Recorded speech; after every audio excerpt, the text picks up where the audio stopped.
Okay, guys, so what I want to talk to you in this video is about fate and just how we as a society and how does Shakespeare kind of deal with it. I do think fate is not one of my favorite themes to talk about because it's really just the same questions over and over again. Is it real?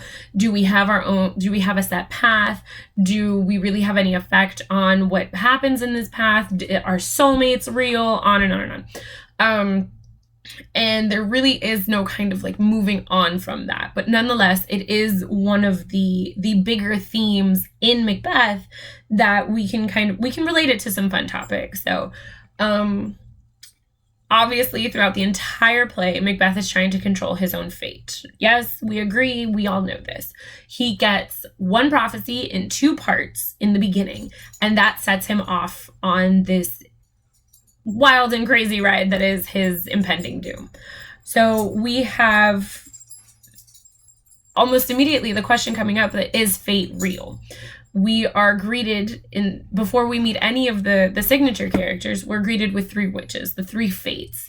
And they are evil and unnatural and doing all of these terrible things.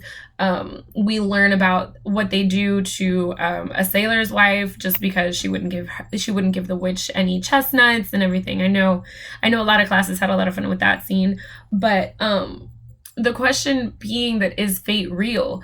Simply because Macbeth got this prophecy, he kind of goes off into his own world. We know that in the beginning, when we're hearing about Macbeth, that he is a very reasonable, ethical, to the point where like a general can be ethical in this time period. He's killing without abandon and everything like that. But I mean, he can be ethical because his land was under attack and he had pledged fealty to the king. Okay, so Macbeth is ethical. He starts off being this ethical character, and then because he gets this information, he starts to kind of like go off and decide, like, when he's on this sliding spectrum of masculinity, and should I be in charge of my fate? Should I go ahead and take it? Like, what is actually going to be happening, and how do I want to go throughout my life throughout the rest of the play?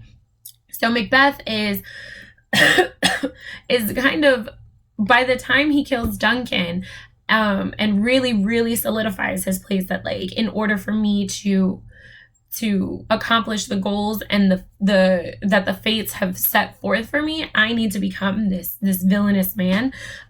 He really is believing that it's necessary to take action in order to get to your fate. You can't just sit back and let things happen. You have to be a part of it.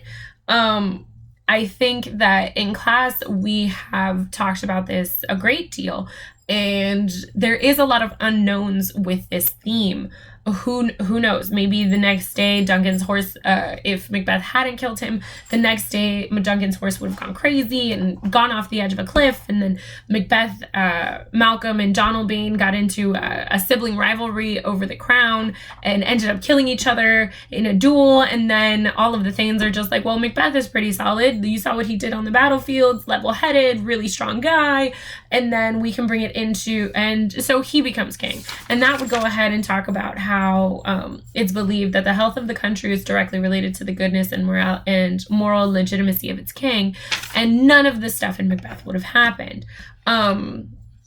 But then we can go and look at, like, had the character Macbeth waited, then all of this stuff in the play never would have happened. And then looking at how the play is affecting real life, how that can go ahead and talk about, because Macbeth was written for the legitimacy of King James, so how is that affecting and everything like that. So fate really does kind of branch off into a whole bunch of different questions. I think, as you just saw now, it does really lend itself to different tangents and maybe a little bit getting off track. You never really know, but